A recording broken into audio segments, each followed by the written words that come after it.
ದೂರದರ್ಶನದ ವೀಕ್ಷಕರಿಗೆಲ್ಲ ನಮಸ್ಕಾರಗಳು.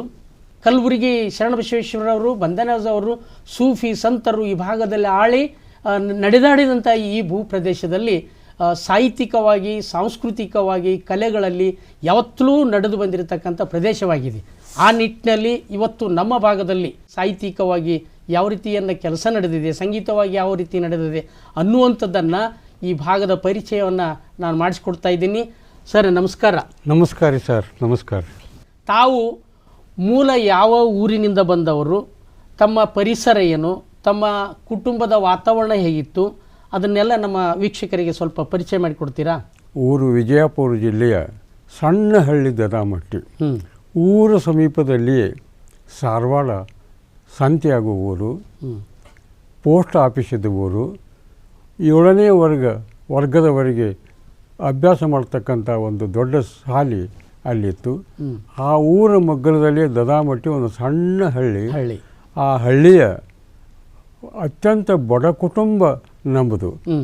ನಮ್ಮ ತಂದೆ ಕೃಷ್ಣಪ್ಪ ಅಗಸರ್, ತಾಯಿ ಕಾಶಿಬಾಯಿ. ಅತ್ಯಂತ ಬಡ ಕುಟುಂಬದವರಾದ ನಮಗೆ ಊರಲ್ಲಿ ಮನೆ ಇಲ್ಲ, ಅಡವಿಯಲ್ಲಿ ಹೊಲ ಇಲ್ಲ. ಇಂಥ ಬಡತನದ ಕುಟುಂಬದಲ್ಲಿ ನಮ್ಮ ತಾಯಿ ತಂದೆ ತಮ್ಮ ರಟ್ಟಿ ಮುರಿದು ಹೊಟ್ಟೆ ತುಂಬ ಕೆಲಸ ಮಾಡ್ತಿದ್ರು. ಅಂಥವ್ರ ಮಗ ನಾನು. ನನಗಿಂತಲೂ ಮೊದಲ ನಮ್ಮ ಅಕ್ಕ ಪಾರ್ವತಿ ಜನಿಸಿದ್ದಳು. ಆಕೆ ಭಾಳ ಜಾಣಿದ್ದಳು ಮತ್ತು ಅಷ್ಟೇ ಚೆಲುವಿದ್ದಳು. ನಂತರ ನಾನು 2ನೇ ಮಗಾಗಿ ಜನಿಸಿದೆ. ಇಂಥ ಬಡತನದಲ್ಲಿ ಅನಕ್ಷರಸ್ಥ ನಮ್ಮ ತಂದೆ ನನಗೆ 6-7 ವರ್ಷ ಇರ್ಬೋದು ಏನೋ ಗೊತ್ತಿಲ್ಲ, ನಮ್ಮ ತಂದೆ ಶಾಲೆಗೆ ಹಾಕಬೇಕು ಅಂತೇಳಿ ಮನಸ್ಸು ಮಾಡಿದ್ರು. ಕಲಿಸ್ಬೇಕು ಮಕ್ಕಳಿಗೆ ಕಳಿಸ್ಬೇಕಂತೆ. ನಮ್ಮ ಊರ ಶಾಲೆ 1ನೇ ವರ್ಗದಿಂದ 4ನೇ ವರ್ಗದವರೆಗೆ ಇತ್ತು. ಕೋಟಿ ಭೀಮಣ್ಣ ಮಾಸ್ತರು ಒಬ್ಬರೇ ಮಾಸ್ತರು. ನಮ್ಮೂರು ಸಣ್ಣ ಊರ ಹೇಳಿಲ್ಲ, ಶ್ರೀಮಂತರ ಮಕ್ಕಳಿಗೆ ಅಷ್ಟು ಶಾಲೆದ ಅವಶ್ಯಕತೆ ಇತ್ತೋ ಇಲ್ಲೋ ಗೊತ್ತಿಲ್ಲ. ಹೆಚ್ಚಾಗಿ ಬಡವರ ಮಕ್ಕಳೇ ಶಾಲೆಗೆ ಬರ್ತಿದ್ರು. ನಾನು ನಮ್ಮ ಅಪ್ಪ ಶಾಲೆಗೆ ಹಾಕಿದ ಆ ಯಾವ ಅಮೃತಗಳಿಗೆ ಏನೋ ನಾನು ಕೋಟಿ ಭೀಮಣ್ಣ ಮಾಸ್ತರಿಗೆ ನಮಗೆ ಕಾಲು ಬಿದ್ದು ನಮಸ್ಕಾರ ಮಾಡೀನಿ. ನಿನ್ನ ಹೆಸರು ಏನು ಅಂತ ಕೇಳಿದ್ರು. ನಾ ರಾಮಣ್ಣ ಅಂತ ಹೇಳೀನಿ. ಆ ಕೃಷ್ಣಪ್ಪ, ಈ ಹುಡುಗಗೆ ವಯಸ್ಸು ಏಟಾಯಿತು ಅಂತ. ಸರ್, ಇವರೆಲ್ಲ ಹುಡುಗರ ಜೋಡಿನ ಅವನು ಹುಟ್ಟ್ಯಾನ್ರಿ, ಇವ್ರ ವಾರಿಗೇನ ಅದ ನೋಡ್ರಿ ಅಂತ ಹೇಳಿದರು. ಆವಾಗ ಕೋಟಿ ಭೀಮಣ್ಣ ಮಾಸ್ತರು ನನ್ನ ಜನ್ಮ ದಿನಾಂಕ 2ನೇ ಮೇ 1934 ಬರೆದ್ರು. ಅವರೇ ಬರೆದದ್ದು. ಅದನ್ನು ನಂಬಿಕೊಂಡು ಇವತ್ತಿನವರೆಗೂ ನನ್ನ ಸರ್ಟಿಫಿಕೇಟದೊಳಗೆ ಎಲ್ಲ ಕಡೆ 2ನೇ ಮೇ 1934 ಬರ್ಕೋತ ಬಂದೀನಿ. ಈ ಕೋಟಿ ಭೀಮಣ್ಣ ಮಾಸ್ತರು ಕೈಯೊಳಗೆ ನಾನು 1ನೇ ವರ್ಗದಿಂದ 4ನೇ ವರ್ಗದವರೆಗೆ ಶಾಲೆ ಕಲ್ತೀನಿ. ನಮ್ಮ ಅಪ್ಪಗೆ ಹೇಳ್ತಿದ್ರು, ನಿನ್ನ ಮಗ ಭಾಳ ಜಾಣ ಅದಾನ, ಶಾಲೆ ಬಿಡಿಸಿಬೇಡ ಅಂತೇಳಿ. ನಮ್ಮ ಅಪ್ಪ ನೋಡೋಣ್ರಿ ಬಡತನದಾಗ ಹೆಂಗೆ ಹಾಕೋದು ಏನದು ಅಂತ ಅನ್ಕೋತ ಬಂದರು. ನಾನು 4ನೇ ಪಾಸ್ ಆದ್ನಿ. 5ನೇ ಶಾಲೆಗೆ ಹೋಗ್ಬೇಕಾದ್ರೆ ಸಾರವಾಡಕ್ಕೆ ಹೋಗ್ಬೇಕು, ಮುಂದಕ್ಕೆ ಹೋಗ್ಬೇಕು. ಅಷ್ಟು ಸದ್ದಳ ಇದ್ದಿದ್ದಿಲ್ಲ. ಈ ಹುಡುಗ 3-4 ಮೈಲು ದಿನ ಮುಂಜಾನೆ ನಡ್ಕೋತ ಹೋಗೋದು ಮತ್ತು 3-4 ನಡ್ಕೋತ ಊರಿಗೆ ಬರೋದು ಆಗ್ತದ ಇಲ್ಲೋ ಅಂತ ಹೇಳಿ ಹಿಂದೆ ಮುಂದೆ ತುಳಿಲಾಕೈತೆ. ಒಂದು ದಿವಸ ಕೋಟಿ ಭೀಮಣ್ಣ ಮಾಸ್ತರ್, ಶಾಲೆ ಚಾಲು ಆಗ್ಯಾವ ಕೃಷ್ಣಪ್ಪ, ನಿನ್ನ ಮಗನ ಶಾಲೆಗೆ ಹಾಕಿಲ್ಲಲ್ಲ ಅಂದ್ಗೆ. ಹುಡುಗ ಸಣ್ಣ ಹೋದಾನ್ರಿ, ನಡಿಕೋತ ಹೋಗೋದು ಆಗ್ಗದ ಇಲ್ಲತ್ತೆ ಅನುಮಾನ ಮಾಡ್ಲಾಕತ್ತಿ ಅಂದ್ರೆ. ಏನು ಅನುಮಾನ ಇರಲಿಲ್ಲ, ನಾನು ಕೂಡ ಕಳಿಸ್ಕೊಡು ಅಂತ ಹೇಳಿ ಅವ್ರದ್ದ ಸರ್ಟಿಫಿಕೇಟ್ ಶಾಲೆ ಸರ್ಟಿಫಿಕೇಟ್ ತೊಗೊಂಡು ನನಗೆ 5ನೇ ವರ್ಗಕ್ಕೆ ಸಾರವಾಡ ಶಾಲೆ ಒಳಗೆ ಕನ್ನಡ ಗಂಡು ಮಕ್ಕಳ ಶಾಲೆ. ಅದು ಕನ್ನಡ ಗಂಡು ಮಕ್ಕಳ ಶಾಲೆ ಅನ್ಬೇಕಾಯ್ತಂದ್ರೆ ಕನ್ನಡ ಹೆಣ್ಣು ಮಕ್ಕಳ ಶಾಲೆ ಒಂದು ಬೇರೆ ಇತ್ತು. ಅದಕ್ಕಾಗಿ ಕನ್ನಡ ಗಂಡು ಮಕ್ಕಳ ಶಾಲೆಗೆ ಹಾಕಿಸಿ ಬಂದರು. ಅವಾಗ ನನ್ನ ಕ್ಲಾಸ್ ಟೀಚರು ಯಾರಿದ್ದು ಅಂತಂದ್ರೆ ಬಹಳ ಒಳ್ಳೆ ಮಕ್ಕಳ ಸಾಹಿತ್ಯದಲ್ಲಿ ಹೆಸರು ಮಾಡಿದಂಥ ಶಂಕರಗೌಡ ಗುರುಗೌಡ ಬಿರಾದಾರ್, ಶಂಗು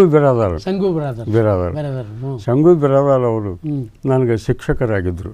ನನಗೆ ಸಾಹಿತ್ಯ ಅನ್ನೋದು ಗೊತ್ತಿಲ್ಲ, ಇದು ಅನ್ನೋದು ಗೊತ್ತಿಲ್ಲ. ಆದ್ರೆ ನನ್ನ ಅಕ್ಷರ ಮಾತ್ರ ಭಾಳ ಚಂದ ಬರೀತಿದ್ದೆ. ನೀವು ಚಿಕ್ಕವರಿರುವಾಗಲೇ ಅಕ್ಷರ ಕಡೆಗೂ ಗಮನ?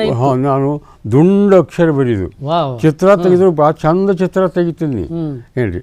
ಇದನ್ನೆಲ್ಲ ನೋಡಿ ಕೋಟಿ ಭೀಮಣ್ಣ ಮಾಸ್ತರು ಈ ಹುಡುಗ ಭಾಳ ಶಾಣೆ ಅಕ್ಕನತ್ತೆ ನಾನು ಗುರುತಿಸಿ ಆ ಶಾಲೆಗೆ ಸೇರಿಸಿದ್ರು. ಅಂದರೆ ಎಲ್ಲಿವರೆಗೆ ನೀವು ಅಭ್ಯಾಸವನ್ನು ಮಾಡಿದ್ರಿ? ನಾನು ನೋಡ್ರಿ ಅಲ್ಲಿ 5ನೇ ವರ್ಗದಿಂದ 7ನೇ ವರ್ಗದವರೆಗೆ ನಾನು ಅಭ್ಯಾಸ ಮಾಡೀನಿ 1952ರೊಳಗೆ. ಆಗ 7ನೇ ಪರೀಕ್ಷೆಗೆ ಮುಲ್ಕಿ ಪರೀಕ್ಷೆ ಆಗ್ತಿತ್ತು, ಭಾಳ ದೊಡ್ಡ ಪರೀಕ್ಷೆ. ಮುಲ್ಕಿ ಪರೀಕ್ಷೆ ಪಾಸ್ ಆದ್ರೆ ಯಾವುದಾದ್ರೂ ಒಂದು ನೌಕರಿ ಗ್ಯಾರಂಟಿ. ಅದಕ್ಕೆ ಮೊದಲು ಯಾರು ಶಾಲೆ ಕಲಿತಿದ್ದಿಲ್ಲ, ಹೈಸ್ಕೂಲ್ಕಂತೂ ಹೋಗ್ತಿದ್ದಿಲ್ಲ. ಹೋಗ್ಬೇಕಾದ್ರೆ ದೊಡ್ಡ ಶ್ರೀಮಂತರ ಮಕ್ಕಳು ವಿಜಯಪುರಕ್ಕೆ ಹೋಗ್ಬೇಕು, ನಮ್ಮಂಥ ಹಳ್ಳಿ ಹುಡುಗರು ಯಾರು ಹೋಗ್ತಿದ್ದಿಲ್ಲ. ಅದಕ್ಕೆ ನಾ 7ನೇ ವರ್ಗದೊಳಗೆ ಮುಲ್ಕಿ ಪರೀಕ್ಷೆದೊಳಗೆ ಉತ್ತಮ ಅಂಕ ತಗೊಂಡು ಪಾಸ್ ಆಗಿ. ಅವಾಗ ನಮ್ಮ ಅಪ್ಪ ಭಾಳ ಖುಷಿ ಆಯ್ತು, ನನ್ನ ಮಗ ಪಾಸ್ ಆದಲ್ಲ ಅಂತ ಹೇಳಿ. ಆದ್ರೆ ನನಗೆ ಮುಂದೆ ಓದಬೇಕಂತ ಅವಾಗ ಭಾಳ ಆಸೆ ಇತ್ತು, ಭಯಂಕರ ಆಸೆ ಇತ್ತು, ಓದಬೇಕು ಬರೀಬೇಕು ಅನ್ನೋದು. ಆದ್ರೆ ಮುಂದಿನ ಶಾಲೆಗೆ ಹೋಗ್ಬೇಕಾದ್ರೆ ವಿಜಯಪುರಕ್ಕೆ ಹೋಗ್ಬೇಕು. ಆ ವಿಜಯಪುರ ಶಾಲೆಗೆ ನನಗೆ ನಮ್ಮ ಅಪ್ಪಗೂ ಸಾಧ್ಯ ಆಗ್ತಿದ್ದಿಲ್ಲ, ನನಗೂ ಸಾಧ್ಯ ಆಗ್ತಿದ್ದಿಲ್ಲ. ಆದರೂ ನಾನು ನನ್ನ ಗೆಳೆಯರನ್ನು ಹಿಡ್ಕೊಂಡು ಹೆಂಗಾರು ಮಾಡಿಕೊಂಡು ಅವ್ರ ಜೋಡಿ ಇರಬೇಕು, ಮಾಡಬೇಕು. ಉಪವಾಸ ಎದುರು ಇರಲಿ, ವನವಾಸ ಎದುರು ಇರಲಿ, ಒಂದು ಹೈಸ್ಕೂಲ್ ಮ್ಯಾಟ್ರಿಕ್ ಪರೀಕ್ಷೆ ಪಾಸ್ ಆಗ್ಬೇಕಂತ ಮನಸ್ಸಿನಾಗಿತ್ತು. ಅವಾಗ ಸಾಧ್ಯನೇ ಆಗಲಿಲ್ಲ ನನಗೆ. ಬಸವನ ಬಾಗೇವಾಡಿ ತಾಲೂಕದೊಳಗೆ ಮಲಗಾಣ ಅಂತ ಒಂದು ಊರದು. ನಮ್ಮ ಅಪ್ಪಗೂ ಅಲ್ಲಿ ಪರಿಚಯ ಇತ್ತು. ಆ ಮಲಗಾಣ ಊರಿಗೆ ನಮ್ಮ ಅಪ್ಪ ದುಡಿಲಕ್ಕೆ ಎಲ್ಲರೂ ಕರ್ಕೊಂಡು ಹೋಗಿಬಿಟ್ಟ. ಮಲಗಾಣಕ್ಕೆ ಹೋದ್ರಿ? ಮಲಗಾಣಕ್ಕೆ ಹೋಗಿ ಊರು ಬಿಟ್ಟು ಮಲಗಾಣಕ್ಕೆ ಹೋದ್ರು. ಹೋಗಿದ್ರು ಸಹ. ಆವಾಗ ನಾ ಮಲಗಾಣಕ್ಕೆ ಬನ್ನಿ. ಹನುಮಂತರಾಯ ಗೌಡರು ಒಂದು ಚಲೋ ಹುಡುಗನ ಬೇಡಕ್ಕೆ ಹಚ್ಚಾರ, ನಿಮ್ಮ ರಾಮನ್ನ ಕಳಿಸಿಕೊಟ್ಬಿಡ್ನು ಅಂತ ಹೇಳಿದ್ರು. ನೀವು ಹೋಗ್ತೇನಪ್ಪ ಅಂತಂದ್ರೆ ನಮ್ಮ ಅಪ್ಪ. ಹೋಗ್ತೇನೆ ಮತ್ತೆ ಕೂತಿ ಏನು ಮಾಡಲಿ ಇಲ್ಲಿ ಅನ್ಯ ಹೇಳಿ. ಅದು ರಾತ್ರಿನ ಅಂದರೆ ರಾತ್ರಿ ಅಂದರೆ 6-7 ಆಗಿತ್ತು. ಗೌಡ್ರಿಗೆ ಬಳಿ ಕರ್ಕೊಂಡು ಹೋದರು. ನಾನು ಎಲ್ಲ ಮಾತಾಡ್ಸೋದು, ನನ್ನ ಬಗ್ಗೆ ಪರೀಕ್ಷೆ ಮಾಡಿ ತಿಳ್ಕೊಂಡ್ರು. ಏನಪ್ಪ ನೀವು ಚಲೋ ಹುಡುಗ ಕಾಣ್ತಿದ್ದಿ, ನಮ್ಮ ಮನ್ಯಾಗ ಊಟ ಮಾಡಿ ನಮ್ಮ ಮಕ್ಕಳ ಶಾಲೆ ಕಲಿಸಂಗಿದ್ರೆ ನಿನ್ನ ಕರ್ಕೊಂಡು ಹೋಗ್ತಿರ್ತಾರೆ ಅಂದ ಕೂಡಲೇ ನಾ ಹ್ಞೂ ಅಂದಿನಿ. ಮರುದಿವಸ ಹೊಂಟೆ ಬಿಟ್ಟನೆ. ಹೇಳಿ ಮುಂದೆ ಹೇಗೆ ಮಾಡಿದ್ರಿ? ಸರ್ಕಾರಿ ಶಿಕ್ಷಕರಾಗಿ ಹೆಂಗೆ ಸೇರಿದ್ರಿ? ಸರ್, ಭಾಳ ಸೊಗಸಾದ ಪ್ರಶ್ನೆ ಕೇಳಿದ್ರಿ ನೀವು. ಆ ಊರಾಗ ನಾ ಖಾನಗಿ ಶಾಲೆಗೆ ಹಾಕಿದ್ರಿ. ಏನ್ರಿ, ಗೌಡ್ರ ಮಕ್ಕಳು ಅಷ್ಟೇ ಅಲ್ಲ, ಗೌಡ್ರದ್ದು ಒಂದು ದೊಡ್ಡ ಮಳಿಗೆನೇ ಇತ್ತು. ಊರಾಗಿನ ಹುಡುಗರು ಎಲ್ಲ ಶಾಲೆ ಬರ್ಲಕತ್ತಿದ್ರು. ಗೌಡ್ರು ಏನು ಹೇಳಿದ್ರು, ಇದು ಸರ್ಕಾರ ಶಾಲೆ ಅಲ್ಲದೇ ಇದ್ದರೂ ನನ್ನ ಮಕ್ಕಳ ಸರಿಯಾಗಿ ತಂದೀನಿ, ನಿಮಗೆ ಯಾರ ಕಡೆಯಿಂದ ಒಂದು ದುಡ್ಡು ತಗೊಳಂಗಿಲ್ಲ. ಏನ್ರಿ, ನಾ ಶಾಲೆ ಚಾಲು ಮಾಡ್ತೀವಿ, ಎಲ್ಲ ಹುಡುಗರು ಕಳಿಸ್ಕೊಡತ್ತೀವಿ. ಒಂದು 20 ಹುಡುಗರು ಬರೋದು. ನಾ ಹುಡುಗರು ಶಾಲೆ ಕಲಿಸ್ಕೋತ ನಾನು ಹೆಚ್ಚಿನ ಅಭ್ಯಾಸ ಹೇಳ್ತಿತ್ತಲ್ಲ, ಪುಸ್ತಕಗಳು ಸಂಗ್ರಹ ಮಾಡಿದ್ನ, ಅವನು ಓದ್ಕೋತ ಹುಡುಗರಿಗೆ ಓದಿಸ್ಕೋತ ನಾನು ಖಾನಗಿ ಮುಂದಿನ ಅಭ್ಯಾಸ ಹಂಗೆ ಮುಂದುವರ್ಸ್ಕೋತ ಈ ಕಡೆ ಕೆಲಸ ಮಾಡೋದ್ರ ಜೊತೆಗೆ ಶಿಕ್ಷಕರ ವೃತ್ತಿ ಜೊತೆಗೆ ಮುಂದಿನ ಅಭ್ಯಾಸಕ್ಕೆ. ಇಷ್ಟೇ ಅಲ್ಲ, ಆ ಹುಡುಗರು ಎಲ್ಲರೂ ನನಗೆ ಬಹಳ ನಂಬಿಕೊಂಡು ಊರಾಗಿನ ಒಂದು 10-15 ಹುಡುಗರು ಶಾಲೆಗೆ ಬಂದ್ಬಿಟ್ಟು ಶಾಲೆ ಅಗದಿ ಉತ್ತಮ ರೀತಿಯಲ್ಲಿ ನಡೀತು. ಅಂದರೆ ಈಗ ಸರ್ಕಾರಿ ಶಿಕ್ಷಕರಾಗಬೇಕಾದ್ರೆ ನೀವು ಪಾಸ್ ಆದದ್ದು ಯಾವ ಕೋರ್ಸಿನಲ್ಲಿ ಪಾಸಾಗಿ ನೇಮಕ ಆಯಿತು ತಮಗೆ? ಸರ್ಕಾರ ಶಾಲೆ ಸಲುವಾಗಿ ಒಂದು ಅರ್ಜಿ ಹಾಕಿದ್ವಿ. ಅವ್ರು 3 ಭಾರತೀಯ ಸರ್ ನಾನು ಕರೆದ್ರು. ಅವರು ಕರೆದು ಅಲ್ಲಿ ನಾನು ಒಬ್ಬನೆಲ್ಲ ಒಂದು 100 ಮಂದಿ ಕರೆದರು. ಆ 100 ಮಂದಿಗೆ 8 ದಿವಸ ಟ್ರೈನಿಂಗ್ ಕೊಟ್ಟು ನಮಗೆ ವಾಲಂಟ್ರಿ ಸ್ಕೂಲ್ ಅಂತ ಹಾಕಿದ್ರು. ಸರ್ಕಾರ ಶಾಲೆ ಇದ್ದಿದ್ದಿಲ್ಲ, ವಾಲಂಟ್ರಿ ಸ್ಕೂಲ್. ನನಗೆ ವಾಲಂಟ್ರಿ ಸ್ಕೂಲ್ ಶಾಲೆಗೆ ಹಾಕಿ ತಿಂಗಳಿಗೆ 30 ರೂಪಾಯಿ ಪಗಾರ. ಆ ಸಂದರ್ಭ ಇರೋದಕ್ಕೆ ಸರ್ಕಾರಿ ನೌಕರಿ ಸಿಗ್ತಾರ, ಆಧಾರ ಆಯ್ತಲ್ಲ ಅಂತ ಅನ್ಕೋತ ಬನ್ನಿ. ಆ ಸರ್ಕಾರ ಶಾಲೆಯೊಳಗೆ ಶಿಕ್ಷಕನಾಗಿ ನಾನು ಕನ್ನಡ ಜಾನಪಾಸ್ ಆದ್ನಿ. ಕನ್ನಡ ಜಾನಪಾಸ್ ಯಾರಾಗಿರ್ತಾರಲ್ಲ, ಆ ಕನ್ನಡ ಜಾನಪಾಸ್ ಆದವ್ರಿಗೆ ಮ್ಯಾಟ್ರಿಕ್ ಸಮಾನ ಸರಿಸಮ ಅಂತ ಆರ್ಡರ್ ಇರ್ತದೆ. ಆ ಆರ್ಡರ್ ಪ್ರಕಾರ ನಾನು ಸರ್ಕಾರ ಶಾಲೆಗೆ ಬಂದುಬಿಟ್ಟು. ಈ ಶಿಕ್ಷಕರಾಗಿ ಕೆಲಸ ಮಾಡುವಾಗ ನಿಮಗೆ ಯಾವ ರೀತಿಯಂಥ ಆಸಕ್ತಿ ಬಂತು ಮತ್ತು ಏನೇನು ಆಸಕ್ತಿ ಹುಟ್ಟಿತು? ಈ ಶಿಕ್ಷಕರಾಗಿ ಇದ್ಕೊಂಡು ಅದು ಮುಂದಿನ ಅಭ್ಯಾಸ ಸರಿಯಾಗಿ ಒಂದು ಅಭ್ಯಾಸ ಮಾಡತ್ತಿದ್ನಿ. ಅದ್ರ ಜೊತೆಗೆ ಈ ಜನಪದ ಹಾಡುಗಳು, ಹಳ್ಳಿಯಾಗಿನ ಜನಪದ ಹಾಡುಗಳನ್ನು ಹಾಡೋದು ಮತ್ತು ಅವ್ರು ದೊಡ್ಡಾಟ ಮಾಡಿಸೋದು, ದೊಡ್ಡಾಟದ ಮಾತು ಕಲಿಸೋದು, ಹೀಗೆಲ್ಲ ಮಾಡೋದ್ರಿಂದ ನನಗೇನಾಗ್ಬಿಡ್ತು, ಆ ಸಾಹಿತ್ಯದ ಕಡೆ ಆಸಕ್ತಿ ಹೊಡ್ತು. ಅದಕ್ಕೆ ಮೊದಲು ನಮ್ಮ ಶಂಗು ಬಿರಾದಾರು ನನ್ನ ಮೇಲೆ ಭಾಳ ಬರೀತಿದ್ರು. ನಾನು ಅವ್ರಿಗೆ ಪತ್ರ ಬರೀತಿದ್ದೆ, ಸರ್ ಇಲ್ಲಿ ಹಿಂಗದ ಅವೆಲ್ಲ ನೀನು ಸಂಗ್ರಹ ಮಾಡಬೇಕು. ಮುಖ್ಯವಾಗಿ ನೀವು ಮುಲ್ಕಿ ಪರೀಕ್ಷೆ ಅಷ್ಟೇ ಆಗಿದೆ, ಮ್ಯಾಟ್ರಿಕ್ ಆಗಬೇಕು ನೀನು, ಅಂದರೆ ನೀನು ಮುಂದೆ ಚಾನ್ಸ್ ಅದ. ನಾನು ಮ್ಯಾಟ್ರಿಕ್ನು ಪಾಸ್ ಆದ್ನಿ, ಕನ್ನಡ ಜಾನು ಪಾಸ್ ಆದ್ನಿ, ಸರ್ಕಾರ ಶಾಲೆ ಒಳಗೆ ಶಿಕ್ಷಕ ಅಂಥೇಳಿ ನನಗೆ ನೇಮಣಿಕೆ ಆಯಿತು. ನನ್ನ ಶಾಲೆ ನೋಡ್ಲಿಕ್ಕೆ ನಮ್ಗೆ ಇಲ್ಲಿ ವೀರಭದ್ರಪ್ಪ ಭದ್ರ ಶೆಟ್ಟಿ ಹತ್ತಿದ್ರು. ಆ ಭದ್ರ ಶೆಟ್ಟಿ ಅವರು ಅಲ್ಲ ರಾಮೇಶ್ವರ ಒಬ್ಬ ಹುಡುಗ ಈ ಮಾಸ್ತರ್ ಅದಾನ ಕೊಂಡಗೊಳಗ, ಅವ ಪ್ರಪಂಚಕ್ಕೆ ಬರೀತಾನ, ಬೇರೆ ಬೇರೆ ಪತ್ರಿಕೆ ಬರೀತಾನ, ಮತ್ತು ಏನು ಪಾಸ್ ಆಗ್ಯಾನ, ಏನು ಸುದ್ದಿ, ಏನು ನೋಡ್ಲಕ್ಕೆ ನಾನು ಶಾಲೆ ನೋಡ್ಲಕ್ಕೆ ಬಂದ್ವಿ, ಬರೀ ಅದೇ ಮಾಡ್ಕೊತ ಕುಂದಿರ್ತಾನು. ಏನು ಶಾಲೆಗೆ ಅವಾಗ ಕೊಂಡಗೊಳಗಿಂದ ಜಾರು ಕೊಂಡಗೊಳಿ ಜಾರ್ಕೊಂಡು ಈ ನಮ್ಮ ಕೇಶವರಾಜ್ ಅಂತ ಹೇಳಿ ದೊಡ್ಡ ಶರಣ ಇದ್ದು ಊರದು. ಆ ಊರೊಳಗೆ ಬಂದರು ಒಂದು 50 ಹುಡುಗರು, 50 ಹುಡುಗರು ಶಾಲೆ ಒಳಗೆ ಕರೆಕ್ಟ್ ಅವರು 7:30 ಗಂಟೆಗೆ ಅಲ್ಲಿ ಗ್ವಾಲಿಗೇರಿ ಗುಂಡಪ್ಪ ಕುಲಕರ್ಣಿ ಅವರು ಗೆಳೆಯರತ್ತ ರಾತ್ರಿ ಬಂದು ಅವ್ರ ಮನೆಯಾಗ ಇಳಿದಾರ. ಮುಂಜಾನೆ 7:30 ಗಂಟೆಗೆ ಬಂದರು. ನನ್ನ ಶಾಲೆ ಪ್ರಾರ್ಥನೆ ಆಗಿ ಗುಂಡಪ್ಪ ಕುಲಕರ್ಣಿ ಅಂದರು, ನಿಮ್ಮ ಶಾಲೆ ನೋಡಕ್ಕೆ ರಾಮೇಶ್ವರ ಸಾಹೇಬರು ಬಂದಾರಪ್ಪ ಅಂತಂದ್ರು. ನಾ ಎದ್ದು ನಿಂತೀನಿ. ಎಲ್ಲ ಹುಡುಗರು ಜೈ ಹಿಂದ್ ಅಂತೇಳಿ ಎದ್ದು ನಿಂತು ಭಾಳ ಉತ್ತಮ ಸ್ವಾಗತ ಮಾಡಿದ್ರು. ಆ ಸಾಹೇಬರು ಅನೇಕ ಪ್ರಶ್ನೆಗಳನ್ನು ಕೇಳಿದರು. ತಾಳೆ ಆ ಊರ ಮಠದ ಮುಂದೆ ಶಾಲಿತ್ತು, ಗುರುಪಾದಯ್ಯ ಸ್ವಾಮಿಗಳು ಅಂತೇಳಿ. ಅವರು ಓಡಿ ಬಂದರು.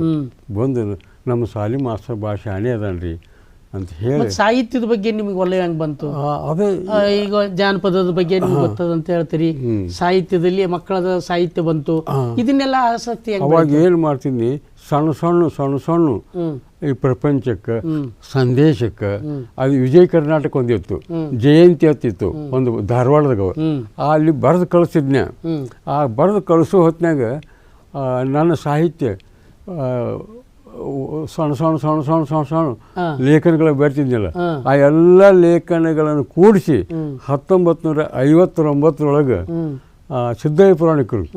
ಸಿದ್ದಯ್ಯ ಪುರಾಣಿಕರು ಇದರಾಗಿದ್ದರು, ಯಾದಗಿರಿ ಒಳಗೆ ಅಸಿಸ್ಟೆಂಟ್ ಕಮಿಷನ್ ಆಗಿದ್ದರು. ಅವರು ಒಮ್ಮೆ ಯಡ್ರಾಮಿ ಬಂದರು. ನಾನು ಯಡ್ರಾಮಿ ಪಗಾರ್ಸೊಳಗೆ ಹೋಗಿದ್ನಿ. ಅವರು ಹೆಂಗೂ ಇಲ್ಲಿ ಬಂದಾರಲ್ಲ ಅಂತ ಹೇಳಿ, ಅವರು ದೊಡ್ಡ ಸಾಹೇಬರು ಅಲ್ಯಾಕೆ ಹೋಗ್ಬೇಡ್ರಿ ಅಂತ ಅಲ್ಲಕತ್ತಿರು. ಇರೋಲ್ಲ ಕಳ್ರಿ, ನಾವು ಹೋಗಿ ನಮಸ್ಕಾರ ಮಾಡ್ತೇನೆ ಅಂತ ಹೇಳಿ ಸಿದ್ದಯ್ಯ ಪುರಾಣಿಕರಿಗೆ ಭೇಟಿಯಾದ್ನಿ. ಭೇಟಿಯಾಗಿ ನಾ ಬರೆದು ತೋರಿಸಿನಿ. ಏನೇನು ಹೆಸರು? A K Rameswar. ನೀನೇನು ಎ ಕೆ ರಾಮೇಶ್ವರ್ ಯಾವ ಮೂಲ್ಯಾಗದ ಅಂತ ತಿಳ್ಕೋದಿ ಗೊತ್ತಿದ್ದಿಲ್ಲಲ್ಪ, ಭಾಳ ಚಲೋ ಬರಿತೀನಿ ನೀನು, ನೋಡ್ತಿಂತ ಅಂತ ಹೇಳಿ. ಸರ್ ನಿಮ್ಗೆ ತೋರಿಸ್ಲಕ್ಕ ನಿಮ್ಮ ಕಡೆದು ಮುನ್ನುಡಿ ಬರ್ಲಕ್ಕ ತಂದೀನಿ ನಾನು ಅಂತ ಹೇಳಿ.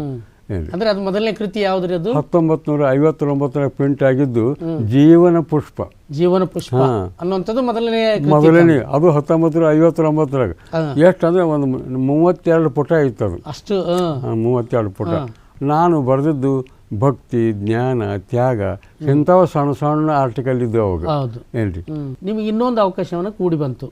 ಏನಂದ್ರೆ ಈ ಭಾಗದಲ್ಲಿ ಜೀವನ ವಿಕಾಸ ಅನ್ನುವಂಥದ್ದು ಒಂದು ಪತ್ರಿಕೆಯನ್ನು ಶಿಕ್ಷಣ ಇಲಾಖೆಯವರು ನಡೆಸ್ತಿದ್ರು. ಆ ಪತ್ರಿಕೆಗೂ ನಿಮ್ಗೆ ಅವಕಾಶ ಬಂತು. ಅದೇ ಹೆಂಗೆ ಬಂತು? ನೀವು ಏನು ಮಾಡಿದ್ರಿ? ಹೆಂಗೆ ಮಾಡ್ತಿದ್ರಿ? ಶಿಕ್ಷಕ ವೃತ್ತಿ ಹೆಂಗೆ ಮಾಡ್ತಿದ್ರಿ? ಈ ಪತ್ರಿಕೆಯನ್ನು ಹೇಗೆ ನಡೆಸ್ತಿದ್ರಿ? ನನಗೆ ಆಂದೋಲ ಶಾಲೆಗೆ ಹಾಕಿದ್ರು. ಆಂದೋಲ ಮಿಡ್ಲ್ ಸ್ಕೂಲ್ ಶಾಲೆ, ಬಹಳ ದೊಡ್ಡ ಶಾಲೆ, ದೊಡ್ಡ ಊರ, ಒಳ್ಳೆ ಒಂದು ವಾತಾವರಣ. ಅಲ್ಲಿ ನಾನು ಇದ್ಕೊಂಡು ಈ ಜನಪದ ಸಾಹಿತ್ಯ ಸಂಗ್ರಹ ಮತ್ತು ವಿಶೇಷವಾಗಿ ಒಳ್ಳೆ ಲೈಬ್ರರಿ ಇತ್ತು. ಅದು ಆ ಲೈಬ್ರರಿ ಒಳಗಿನ ಪುಸ್ತಕ ಓದೋದು, ಅವೆಲ್ಲ ತಿಳ್ಕೊಳ್ಳೋದು, ಟಿಪ್ಪಣಿ ಮಾಡೋದು, ಇವೆಲ್ಲ ಮಾಡ್ಕೊತ ಒಳ್ಳೊಳ್ಳೆ ಲೇಖನಗಳನ್ನು ಬರೀಲಿಕ್ಕತ್ತೀನಿ. ಅವಾಗೆ ಈ ಹುಡುಗರಿಗೆ ಪಠ್ಯ ಪುಸ್ತಕ ಬಿಟ್ಟರೆ ಮತ್ತೊಂದು ಹಾಡ ಇರ್ತಿದ್ದಿಲ್ಲ. ನಾನು ಆ ಮಕ್ಕಳಿಗಾಗಿ ಯಾಕೆ ಬರಿಬಾರ್ದು ಪ್ರಾರಂಭ ಆಯಿತು. ಮೊದಲು 1-2 ಕವಿತಾ ಬರೆದು ಸಂಗು ಬೇರೆದಾರ ಕಳಿಸ್ಕೊಟ್ಟೆ. ಭಾಳ ಚಂದ ಬರ್ದೀನಿ, ಬರ್ಕೋತ ಹೋಗಿ ಹಿಂಗೆ ಅಂತ ಹೇಳಿದ್ರು. ಅವಾಗ ಹಾಗೇ ಮಕ್ಕಳ ಸಾಹಿತ್ಯ ಬರ್ಕೋತ ಬನ್ನಿ. ಇಲ್ಲಿ 1968 ಇಲ್ಲಿ ಜೀವನ ವಿಕಾಸ ಅನ್ನುವಂಥ ಪತ್ರಿಕೆ ಪ್ರಾರಂಭ ಆಯಿತು. ಆ ಪತ್ರಿಕೆ ಪ್ರಾರಂಭ ಆದಾಗ ನಾನು ಮಕ್ಕಳಿಗೆ ವಿಭಾಗ ಮಾಡಿದ್ರು, ಮಕ್ಕಳ ಮಂಟಪ ಅಂತ. ಆ ಮಕ್ಕಳ ಮಂಟಪಕ್ಕೆ ಒಂದು ಕಚ್ಚಿ ಕಳಿಸೀನಿ ಮೊದಲು, ಅದು ಪ್ರಿಂಟ್ ಆಗಿ ಬಂತು. ಅಂದ್ರೆ ಹಾಡ ಕಳಿಸೀನಿ, ಅದು ಪ್ರಿಂಟ್ ಆಗಿ ಬಂತು. ಮತ್ತು 3ನೇದು ಒಬ್ಬ ವ್ಯಕ್ತಿ ಪರಿಚಯ. ಅವಾಗ ಬಹುತೇಕ ರಾಧಾಕೃಷ್ಣನ ಬಗ್ಗೆನೇ ಮಕ್ಕಳ ಮಂಟಪಕ್ಕೆ ಬರ್ದೆ. ಇವೆಲ್ಲ ನೋಡೀನಿ. ಅಷ್ಟರಲ್ಲಿ ಇಲ್ಲಿ ಗೌರವ ಸಂಪಾದಕರಾಗಿ ಏನು ಕೆಲಸ ಮಾಡ್ತಿದ್ರು, ಆಕಾಶವಾಣಿ ಒಳಗೆ ಇಟ್ಗಿ ರಾಘವೇಂದ್ರ ಹತ್ತಿದ್ರು. ಅವ್ರದ್ದು ಮಧ್ಯಪ್ರದೇಶಕ್ಕೆ ವರ್ಗ ಆಗಿಬಿಡ್ತು. ಇನ್ನೊಬ್ರು BS ಹತ್ತಿದ್ರು, ಅವ್ರದ್ದು ಮುಂಬೈಗೆ ವರ್ಗ ಆಯಿತು.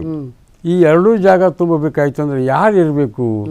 ಬಹಳ ಮಂದಿ ಈ ಕಡೆ ಶಾಂತರಸರಿದ್ದು, ಅಲ್ಲೊಂದು ಸತ್ಯಂಪೇಟೆ ಲಿಂಗಣ್ಣವರಿದ್ದರು, ಗುರುಬಸ ಅಮ್ಮಾಪುರ ಇದ್ದರು, ಹೀಗೆಲ್ಲ ಇದ್ದರು, ಎ ಕೃಷ್ಣ ಇದ್ದರು, ನನ್ನ ಹೆಸರು ಇತ್ತು ಅದ್ರಾಗ ಭಾಳ ಮಂದಿ.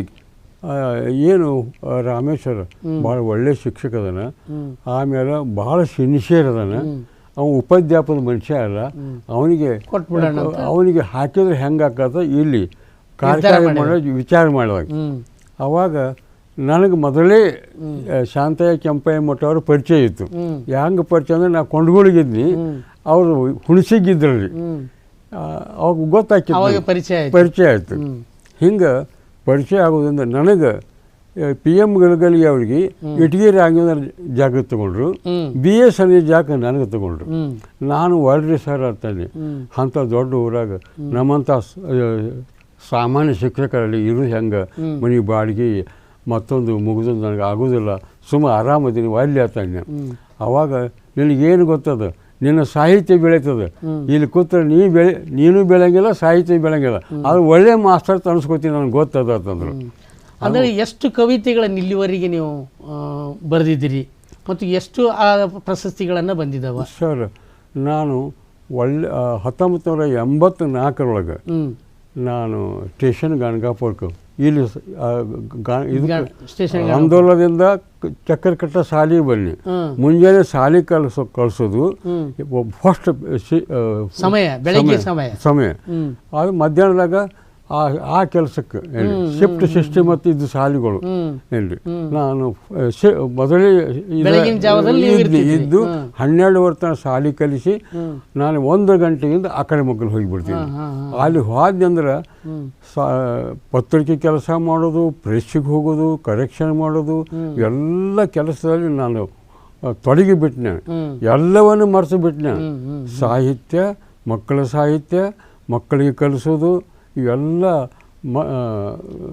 ಮಗ್ನ ಆಗಿಬಿಟ್ನೆ. ಹಿಂಗೆ ಆಗೋದರಿಂದ ನನಗೆ ಇಲ್ಲಿ ಭಾಳ ಒಂದು 15-20 ವರ್ಷ ಇಲ್ಲಿದ್ದೆನಲ್ಲ, ಆವಾಗ ನನ್ನ ಹೆಸರೇ ಮ್ಯಾಲಿತ್ತು. ಏನು ಈ ಲಾಂಗ್ ಸ್ಟೇ ಇದ್ದವ್ರಿಗೆ ವರ್ಗ ಮಾಡೋದತ್ತೆ, ನನ್ನ ಹೆಸರೇ ಇಲ್ಲಿತ್ತು, ಮ್ಯಾಲಿತ್ತು. ರಾಮೇಶ್ವರ ಬದಲಿ ಮಾಡಿದ್ರೆ ನಾವು ಮಾಡ್ಬೇಕಲ್ಲ, ಅವನು ಕಿತ್ತಂಗಿಲ್ಲ, ನಾವು ಹೋಗೋದಿಲ್ಲ ಅಂತಂದರು. ನನ್ನ ಕರೆಸಿ ಕೇಳಿದರು, ಸರ್ ನಾನು ವಿಜಾಪುರ ಜಿಲ್ಲಾ, ನಾವು ಎಲ್ಲಿ ಏನು ಹೋಗ್ತೀನಿ, ಯಾವುದೂ ಸಮಸ್ಯೆ ಇಲ್ಲ, ನಾವು ಹೋಗ್ತೀನಿ ಅಂತ ಹೇಳಿ. ಎಲ್ಲಿ ಹೋಗ್ತೀನಿ, 3 ಊರು ಬರ್ಕೊಡ್ಬೇಕತ್ತೆ, ಬೇಕಾದಲ್ಲಿ ಹಾಕ್ರಿ, ಪೋಸ್ಟ್ ಇದು ಊರಿಗೆ ಹಾಕ್ರಿ ಅಂತ ಹೇಳಿ ಏನ್ರಿ. ಅವಾಗ ಇಲ್ಲಿ ಅಡವಿರಾವ್ ಅಂತ ಹೇಳಿ ಆ ಕೇಸ್ ವರ್ಕರ್ ಇದ್ರು, ಅವರು ಸ್ಟೇಷನ್ ಗಣಗಾಪುರಕ್ಕೆ ನಾನು ಮತ್ತೆ ಹಾಕಿದ್ರು. ಆ ಸ್ಟೇಷನ್ ಗಣಗಾಪುರದಾಗ ಬರೀ ಬುಡ್ಬುಡ್ಕ್ಯಾರ ಮಕ್ಕಳು, ಕುರುಮಾಮನ ಮಕ್ಕಳು, ಮೀನಾಹಿಡಿಯವ್ರ ಮಕ್ಕಳು ಎಲ್ಲ ಇಂಥವೆಲ್ಲ ಗುಡಿಸಲು ಎಲ್ಲ ಡೇರಿ ಹೊಡೆದು ಇದ್ದರು. ಅವರೆಲ್ಲ ಮುಂಜಾನೆ ಹೋಗಿಬಿಡ್ತಿದ್ರು. ಆ ಮಕ್ಕಳಿಗೆಲ್ಲ ಅವ್ರು ಬರ್ತಾನೆ ಊಟ ಇಲ್ಲ ಏನಿಲ್ಲ. ಆ ಮಕ್ಕಳಿಗೆಲ್ಲ ಗಣತಿ ಮಾಡಿ ಅವ್ರಿಗೆ ಶಾಲೆ ಒಳಗೆ ಅಡ್ಮಿಷನ್ ಮಾಡಿಸಿ ಅವರಿಗೆಲ್ಲ ಅಲ್ಲೇ ವ್ಯವಸ್ಥೆ ಮಾಡಿಬಿಟ್ಟು. ಹಿಂಗೆ ಮಾಡೋದ್ರಿಂದ ನನಗೆ 1984 ಒಳ್ಳೆಯ ಉತ್ತಮ ಶಿಕ್ಷಕ ರಾಜ್ಯ ಪ್ರಶಸ್ತಿ ಬಂತು. ನನಗೆ ಅಂದ್ರೆ ನಿಮ್ಗೆ ಗೊತ್ತೇ ಇಲ್ಲ ಅದು ಪ್ರಶಸ್ತಿ ಆಗುವಂಥದ್ದು. 1984 ರಾಜ್ಯ ಪ್ರಶಸ್ತಿ ಬಂತು. ಮತ್ತು 1986 ರಾಷ್ಟ್ರ ಪ್ರಶಸ್ತಿ ಬಂತು. ಹೇಳಿ ಅಂದ್ರೆ ನಿಮ್ಮ ಸೇವೆಯನ್ನು ಗಮನಿಸಿ. ಏನೋ ದೇವರ ಏನು ನನಗೆ ಗೊತ್ತಿಲ್ಲ, ಏನಿಲ್ಲ, ದೇವರ ಒಳ್ಳೇದು ಮಾಡ್ದ. ಹನುಮಂತರಾಗೌಡ್ರು ಕರ್ಕೊಂಬರೋದು, ವೀರಭದ್ರಪ್ಪ ಭದ್ರಶೆಟ್ಟಿ ಅವರು ಈ ಆಂದೋಲನ ಕರ್ಕೊಂಬರೋದು, ಶಾಂತಯ್ಯ ಕೆಂಪಯ್ಯ ಮಠ ಸಾಹೇಬರು ಕಲಬುರಗಿ ಕರ್ಕೊಂಬರೋದು, ಇವೆಲ್ಲ ದೈವ. ರಾಷ್ಟ್ರ ಪ್ರಶಸ್ತಿ ತಗೊಳ್ಬೇಕಾದ್ರೆ ಅಂತ ಅವಕಾಶ ಕೂಡಿ ಬಂತು, ಅಲ್ಲಿ ತನಕ ಹೋಗಿ ಒಂದು ಪ್ರಶಸ್ತಿಯನ್ನು ತಗೊಂಡ್ರಿ. ಅಂದರೆ ಹೆಂಗೆ ಅನಿಸ್ತು ನಿಮ್ಗೆ ಅದು ಆ ಪ್ರಶಸ್ತಿ ತಗೊಂಡು? ನನಗೆ ಅವಾಗ CV ರಾಮನ್, ಇದು ವೆಂಕಟರಾಮನ್ ಅಂತೇಳಿ, ಆರ್ ವೆಂಕಟರಾಮನ್ ರಾಷ್ಟ್ರಪತಿಗಳು ಅವರು ಬಂದರು. ನಮಗೆಲ್ಲ ಒಂದು ಕಡೆ ವಿಜ್ಞಾನ ಮಂದಿರದೊಳಗೆ ನಾವೆಲ್ಲ ಇದ್ದೆವು. ನೋಡಿ ಗಾಬರಿ ಆಜ್ಞೆ, ಏನಪ್ಪ ಎಂಥ ದೈವ ನಂದು. ನಾನು ಪ್ರಶಸ್ತಿದ ಏನು ಮಹತ್ವ ಇದ್ದಿದ್ದಿಲ್ಲ, ಅಂಥವ್ರು ನೋಡೋದು ಒಂದು ದೊಡ್ಡ ಮಹತ್ವ ಅಲ್ಲ. ಹೀಗಾಗಿ ರಾಷ್ಟ್ರ ಪ್ರಶಸ್ತಿ ನನಗೆ ಬಂತು, ಭಾಳ ಸಂತೋಷ ಆಯಿತು. ಈಗ ನೀವು ಕನ್ನಡ ಮಾಧ್ಯಮದಲ್ಲಿ ಅವಾಗ ಶಾಲೆಗಳನ್ನು ಕಲಿಸಿದ್ರಿ, ಈಗಿನ ಸಂದರ್ಭಕ್ಕೆ ಬರೀ ಇಂಗ್ಲೀಷ್ ಮಾಧ್ಯಮಗಳು ಅದಾವ. ಅದು ನಿಮಗೆ ಏನು ಅನಿಸ್ತದೆ? ನೀವೆಲ್ಲ ಕನ್ನಡದಲ್ಲಿ ಕಲಿಸಿದಿರಿ, ಪ್ರಶಸ್ತಿ ತೊಗೊಂಡ್ರಿ, ಕನ್ನಡ ಉಳಿಸ್ಬೇಕು ಬೆಳೆಸ್ಬೇಕಂತ ಕವಿತೆಗಳನ್ನು ಬರೆದಿರಿ, ಇದೆಲ್ಲ ಆಯಿತು. ಆದರೆ ಈಗಿನ ವ್ಯವಸ್ಥೆಯಲ್ಲಿ ನೀವು ಹಿಂಗೆ ಬರೀ ಆಂಗ್ಲ ಮಾಧ್ಯಮ ಶಾಲೆಗಳು ಇರೋದರಿಂದ ಮಕ್ಕಳೆಲ್ಲ ಅದೇ ಕಲಿಯೋದ್ರಿಂದ ಕನ್ನಡ ಭಾಷೆ ಅಳಿವಿನ ಬಗ್ಗೆ ಅಥವಾ ಆ ಭಾಷೆ ಯಾವ ರೀತಿ ಸಾಹಿತ್ಯವನ್ನು ಉಳಿಬೇಕಾಗಿದೆ ಅನ್ನೋದಂತ ನಿಮ್ಮ ಅಭಿಪ್ರಾಯ? ಸರ್, ಈಗ ಏನಾಗ್ಯದ ಅಂದ್ರೆ ಕನ್ನಡ ಶಾಲೆಗಳು ಎಂದೂ ಮುಚ್ಚೋದಿಲ್ಲ, ಕನ್ನಡ ಶಾಲೆಗಳು ಅಳಿಯುವುದಿಲ್ಲ. ಈಗ ಏನಾಗ ವಾತಾವರಣ ಏನಾಗ್ಯದ ಅಂದ್ರೆ ಇದು ವಿದ್ಯಾ ವ್ಯಾಪಾರೀಕರಣ ಆಗಿಬಿಡ್ತು. ಹೌದು, ವಿದ್ಯಾ ವ್ಯಾಪಾರೀಕರಣ ಆಗೋದ್ರಿಂದ ಇವು ಆಂಗ್ಲ ಮಾಧ್ಯಮ ಶಾಲೆಗಳಿಗೆ ಬಂದುಬಿಟ್ಟು ಅಲ್ಲೆಲ್ಲ ಶ್ರೀಮಂತರ ಮಕ್ಕಳು ಹೋಗ್ಲಕತ್ತಿದ್ರು. ಆ ಬಡವ್ರ ಮಕ್ಕಳಿಗೆ ಅಲ್ಲಿ ಹೋಗಕ್ಕೆ ಸಾಧ್ಯ ಆಗಲಿಲ್ಲ. ಈಗಿನ ತಮಗೆ 93 ವರ್ಷ ಈಗ. ಹೌದು ಸರ್. ಈಗಲೂ ಕೃತಿಗಳನ್ನು ಬರೀತೀರಾ? ಹೌದು. ಈಗ ಯಾವ್ಯಾವ ಕೃತಿಗಳನ್ನು ಬರಿತಾ ಬಂದಿರಿ? ಈಗ ಸರ್, ನನಗೆ ಅನಿಸಿದ್ದು ಕನ್ನಡದಲ್ಲಿ ಮಕ್ಕಳ ಸಾಹಿತ್ಯ ಅನ್ನುವಂಥ ಇದು ಪುಸ್ತಕ. ಇದು ಒಂದು ಮನ್ನಣೆಯನ್ನು ಗಳಿಸಿರುವಂಥ ಒಂದು ಪುಸ್ತಕ. ಈ ಕೃತಿಗಳನ್ನು ಬರೆಯೋದ್ರ ಜೊತೆಗೆ ಈಗಲೂ ನೀವು ಆ ಕೃತಿಯಲ್ಲಿ ಮುಂದುವರ್ಸ್ಕೊಂಡು ಹೋಗ್ತಾ ಇದ್ದೀರಾ? ಅಂದರೆ ತಮಗೆ ಸದ್ಯದಲ್ಲಿ ಎಷ್ಟು ವಯಸ್ಸು? ಸರ್, ನನಗೆ 93 ವರ್ಷ. ಆದರೂ ಬರಿಬೇಕು ಅನ್ನುವಂಥ ಕುತೂಹಲ ಏನದಲ್ಲ ಅದು ಕಡಿಮೆ ಆಗಿಲ್ಲ. ಇನ್ನು ಹೆಚ್ಚೆಚ್ಚನೆ ಬರಿಬೇಕು ಅನಿಸ್ತದೆ. ಓದಬೇಕು, ಬರಿಬೇಕು, ಹುಡುಗರ ಸಲುವಾಗಿ ಹೇಳಬೇಕು. ಈ ಕನ್ನಡದಲ್ಲಿ ಬಂದ ಮಕ್ಕಳ ಸಾಹಿತ್ಯದ ಕನ್ನಡ ನಾಡಿನಲ್ಲಿ ಎಂದ ಕನ್ನಡ ಶಾಲೆಗಳ ಪ್ರಾರಂಭ ಆದವು, ಯಾವ ಪುಸ್ತಕಗಳನ್ನು ಹಚ್ಚಿದ್ರು, ಅವಾಗ ಯಾವ ಈ ಲೇಖಕರು ಯಾರಿದ್ರು, ಅವಾಗ ಕನ್ನಡ ಶಾಲೆಗೆ ಪುಸ್ತಕಗಳು ಹಚ್ಚುವ ಹೊತ್ತಿನಾಗ ಲೇಖಕರು ಯಾರಿದ್ರು, ಯಾವ ಫಸ್ಟ್ ಅದು ಮೊದಲನೇ ಪುಸ್ತಕದ ಹೆಸರು ಏನು, ಬಾಲಬೋಧಿ ಅಂತ ಇರ್ತಿತ್ತು. ಅಂಥ ಬಾಲಬೋಧಿ ಒಳಗೆ ಕವಿತೆಗಳು ಬರೀತಿದ್ರು. ಹೇಳಿ ಅವಾಗ ಪಂಜೆ ಮಂಗೇಶ್ವರ ರಾಯರು ನಾಗರ ಹಾವೆ, ಹಾವಳ ಹೂವೆ ಇಂಥವೆಲ್ಲ ಪದ್ಯಗಳು ಬಂದುಬಿಟ್ಟು ಏನ್ರಿ ಅಂತ ಪಂಜೆ ಮಂಗೇಶ್ವರಾಯರು ಇಂಥ ಕನ್ನಡ ಪುಸ್ತಕ ಪ್ರಾಧಿಕಾರ, ಕನ್ನಡ ಕಟ್ಟಿದವರು ಮಾಲೀಕತೆಯದು ಕನ್ನಡಿಗರ ಪರಿಚಯ ಮಾಡಿಕೊಟ್ರು. ಅದು ಸ್ವಾತಂತ್ರ್ಯ ಹೋರಾಟಗಾರರ ಪರಿಚಯ ಮಾಡಿಕೊಟ್ರು. ಎಂದ ಕನ್ನಡ ಶಾಲೆಗಳು ಪ್ರಾರಂಭ ಆದವು, ಯಾವ ಪುಸ್ತಕಗಳಿದ್ದು, ಯಾರ್ಯಾರು ಲೇಖಕರಿದ್ದರು, ಕವಿತಾ ಬರೆಯೋರು ಯಾರಿದ್ರು, ನಾಟಕ ಬರೆಯೋರು ಯಾರಿದ್ರು, ಚರಿತ್ರೆ ಬರೆಯೋರು ಯಾರಿದ್ರು, ಇವೆಲ್ಲ ಗುರುತಿಸಿಕೊಂಡು ಈಗ ಮಕ್ಕಳ ಸಾಹಿತ್ಯ ನಿರ್ಮಾಪಕರ ಮಾಲೆ ಅಂತೇಳಿ ಒಂದು ಮಾಲೆ ತೆಗೆದು ಇಲ್ಲಿ ಬೆಂಗಳೂರಲ್ಲಿ CVG ಪ್ರಕಾಶನ ಅಂತದ, CVG ಚಂದ್ರು ಅಂತೇಳಿ ಅವನ ಒಲಿಸಿ ಇಂಥ 50 ಪುಸ್ತಕಗಳು ಹೊರ ತಂದಿವ್ರಿ ಸರ್. ಆ ಸಂದರ್ಭದಲ್ಲಿ ಮಕ್ಕಳ ಸಾಹಿತ್ಯ ನಿರ್ಮಾಪಕರ ಮಾಲೆಯಲ್ಲಿ ಇಲ್ಲಿ ನೋಡಿ, ಗುರು ರಾಮಸ್ವಾಮಿ ಅಯ್ಯಂಗರು ಇವರು ಒಳ್ಳೆ ಜನಪದ ಸಾಹಿತ್ಯಗಳು ಇದ್ರು, ಮಕ್ಕಳ ಸಾಹಿತ್ಯಗಳು ಇದ್ರು. ಇವರ ಪರಿಚಯ ಬಲ್ಲವರ ಕಡೆಯಿಂದ ಬರೆಸಿ ಇಂಥ 100 ಪುಸ್ತಕಗಳು ಬರೆಸಬೇಕು ಅನ್ನುವಂಥ ಉದ್ದೇಶ ಇಟ್ಕೊಂಡು ಪ್ರಾರಂಭ ಮಾಡಿದೆವು. 2019ರಲ್ಲಿ ಇದು ಬತ್ತು, ಕೊರೋನಾ ಬತ್ತು. ಆ ಕೊರೋನಾ ಬಂದಾಗ ಈ CVG ಚಂದ್ರನು ಕೊರೋನಾಕ್ಕೆ ಈಡಾದ, ಬರೆಯೋರು ನಿಂತುಬಿಟ್ರು. 50 ಪುಸ್ತಕಗಳು ಹೊರಗೆ ಬಂದು ಈಗ ನೋಡಿ ಮೇವುಂಡಿ ಮಲ್ಲಾರಿ ಅಂತೇಳಿ ದೊಡ್ಡ ಕಥೆಗಾರರು, ಇವ್ರು ಒಳ್ಳೆ ಕಥೆಗಳನ್ನು 50ರಲ್ಲಿ ಇವೆಲ್ಲ ಪುಸ್ತಕಗಳು 50 ಪುಸ್ತಕಗಳಲ್ಲಿ ಇಂಥ 50 ಪುಸ್ತಕಗಳು ಬರೆದು ಬಂದಿರಿ. ಈ ಕೆಲಸ ಯಾರೂ ಮಾಡಿಲ್ಲ. ಈ ಒಟ್ಟು ನೀವು ಕೃತಿಗಳನ್ನು ಎಷ್ಟು ಬರೆದಿರಿ ಸರ್? ನಾನು ಸುಮಾರು ಒಂದು 15 ಮಕ್ಕಳ ಕವನ ಸಂಕಲನ, 15. ಅದರಾಗ 5 ಪುಸ್ತಕಗಳಿಗೆ ಬಹುಮಾನ ರೀ. ಕರ್ನಾಟಕ ಸಾಹಿತ್ಯ ಅಕಾಡೆಮಿದು, ಅಲ್ಲಿಂದ BMC ಕಂಡ ದತ್ತಿ ನಿಧಿ ಪ್ರಶಸ್ತಿ, ಅಲ್ಲಿಂದ ಇವರು ಬೆಳಗಾವಿಯಿಂದ ಡೆಪ್ಯೂಟಿ ಚನ್ನಬಸಪ್ಪ ಪ್ರಶಸ್ತಿ, ಮಕ್ಕಳ ಕೂಟದ ಪ್ರಶಸ್ತಿ, ಹೀಗೆ 5-6 ಪುಸ್ತಕಗಳಿಗೆ ನನ್ನ ಮಕ್ಕಳ ಕಥೆಗೂ ಬಂದು, ನಾಟಕಗೂ ಬಂತು, ಆಮೇಲೆ ಚರಿತ್ರೆಗೂ ಬಂತು. ಹೀಗೆ ನಾನು ಬರೆದ 15-20 ಪುಸ್ತಕಗಳು ಪ್ರಶಸ್ತಿ ಬಂದ್ಬಿಟ್ಟು. ಕೊನೆಯದಾಗಿ ತಮಗೊಂದು ಮಾತು, ಈಗ ಇಡೀ ತಮ್ಮ ಬದುಕು ಅಂದರೆ 93 ವಯಸ್ಸಿನವರೆಗೆ ಇನ್ನೂ ಕೃತಿಯನ್ನು ರಚನೆ ಮಾಡ್ತೀರಿ, ಸಮಾಜದೊಳಗೆ ಎಲ್ಲ ಕಡೆ ಭಾಗಿಯಾಗ್ತೀರಿ, ಕನ್ನಡ ಮತ್ತು ಇಂಗ್ಲೀಷ್ ಬಗ್ಗೆ ತೊಂದರೆ ಅದ. ಈ ಕನ್ನಡ ಉಳಿಬೇಕು ಬೆಳಿಬೇಕು ಅಂತ ಅನ್ನೋದಾದರೆ ಇದು ಮುಂದಿನ ಪೀಳಿಗೆ ಇರ್ತಕ್ಕಂಥ ಮಕ್ಕಳಿಗೆ ತಾವು ಯಾವ ರೀತಿಯಾದಂಥ ಒಂದು ಅವರಿಗೆ ದಾರಿಯನ್ನು ತೋರಿಸ್ತೀರಿ ಅಥವಾ ತಮ್ಮ ಮಾತುಗಳೇನು? ಒಂದು ಸ್ಕೂಲಿಗೆ ಹೋಗಿದ್ದೆ, ಒಂದು ಪುಸ್ತಕ ಬಿಡುಗಡೆ ಮಾಡಕ್ಕೆ. ಅದು ಸೇಡಂ ತಾಲೂಕಿನ ಕೋಡ್ಲಗರ ಹೈಸ್ಕೂಲ್. ಅಲ್ಲಿ ಮಕ್ಕಳು ಸರ್ ಮಕ್ಕಳ ಕವಿ ನೀವು ಬೇಕಂತ ನಿಮ್ಮನ್ನು ಕರ್ಸೋನು ನಾವು ಮಕ್ಕಳಿಗಾಗಿ ಚರಿತ್ರೆ ಬರೆದೆವು, ಕವಿತಾ ಬರೆದೆವು, ನಾಟಕ ಬರೆದೆವು ಅಂತ ಹೇಳಿ ಅವರು ನೋಡಿ ನಾ ಅನ್ನಿ ಎಂದೆಂದು ಕನ್ನಡ ಅಳೆಯಂಗಿಲ್ಲ ಇಲ್ಲಿ ಅನ್ನುವಂಥದ್ದು ನಿಮ್ಗೆ ಖಾತ್ರಿ ಆಯ್ತು. ಆ ಮುಂದೆ ಎಷ್ಟು ಚಂದ ಮಾತಾಡಿದ್ರು ಸರ್, ನಿನ್ನೆ ಇದು ಓಡ್ಲಾದೊಳಗೆ ಹೇಳಿ. ಅದಕ್ಕೆ ಮತ್ತು ಎಷ್ಟು ಹುಡುಗರು ಎಷ್ಟು ಲವಲವಿಕೆಯಿಂದ ಎಷ್ಟು ಪ್ರೀತಿಯಿಂದ ಪುಸ್ತಕ ನಾನು ಹಠಮಾರಿ ಕೃಷ್ಣ ಅನ್ನುವಂಥ ಒಬ್ಬ ಲೇಖಕ ಅದೇ ಶಾಲೆಯಲ್ಲಿ ಕಲ್ತವ. ನಾನು ಕಲ್ತ ಶಾಲೆಯಲ್ಲಿಯೇ ನಾನು ಪುಸ್ತಕ ಬಿಡುಗಡೆ ಆಗಬೇಕು, ನನ್ನ ಮಕ್ಕಳೆಲ್ಲರೂ ನೋಡಬೇಕು, ನನ್ನ ಸಮಾನ ಇದ್ದವ್ರು ನೋಡಬೇಕು ಅಂತೇಳಿ ಆ ಶಾಲೆಯೊಳಗೆ ಬಿಡುಗಡೆ ಇಟ್ಟಿದ್ರು ಅವರು. ಇವೆಲ್ಲ ನೋಡಿದ್ರೆ ಜನರಲ್ಲಿ ಕನ್ನಡದ ಅಭಿಮಾನ ಉಳಿತದ, ಕನ್ನಡ ಭಾಷೆ ಉಳಿತದ, ಕನ್ನಡ ಅಭಿಮಾನ ಹೋಗಿಲ್ಲ, ಕನ್ನಡ ಮ್ಯಾಗಿನ ಪ್ರೀತಿ ಹೋಗಿಲ್ಲ. ಆದ್ರೆ ಏನೋ ಒಂದು ಭ್ರಮ ಹೊಕ್ಕದ, ಇಂಗ್ಲಿಷ್ ಕಲಿಸಿದ್ರೆ ನೌಕರಿ ಸಿಗ್ತದೆ. ನಿಜವಾಗಿ ಕನ್ನಡ ನಾಡು ಚಿನ್ನದ ಬೀಡು, ಗಂಧದ ಗುಡಿ.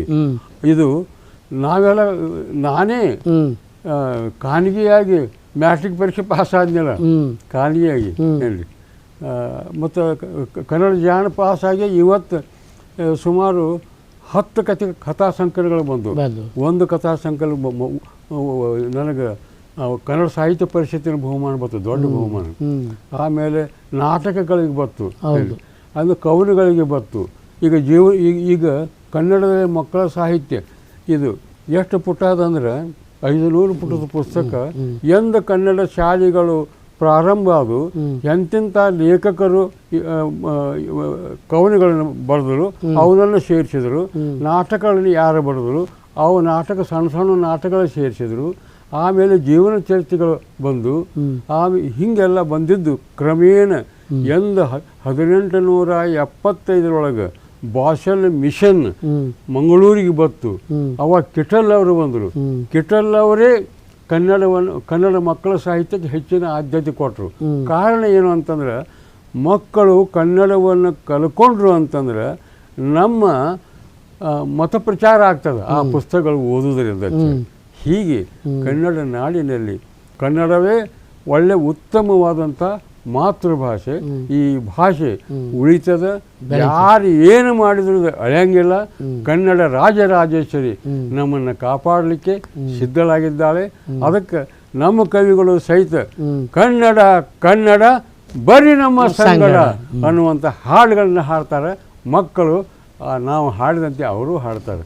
ಅದಕ್ಕಾಗಿ ಮಾಲಿ ಪಾಟೀಲ್ರಿ ಕನ್ನಡ ಎಂದೆಂದೂ ಅಳೆಯಂಗಿಲ್ಲ. ಭಾಳ ಸಂತೋಷ ಆಯಿತು.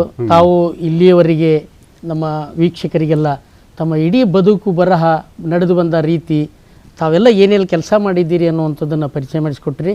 ತಮಗೆ ನಮಸ್ಕಾರಗಳು.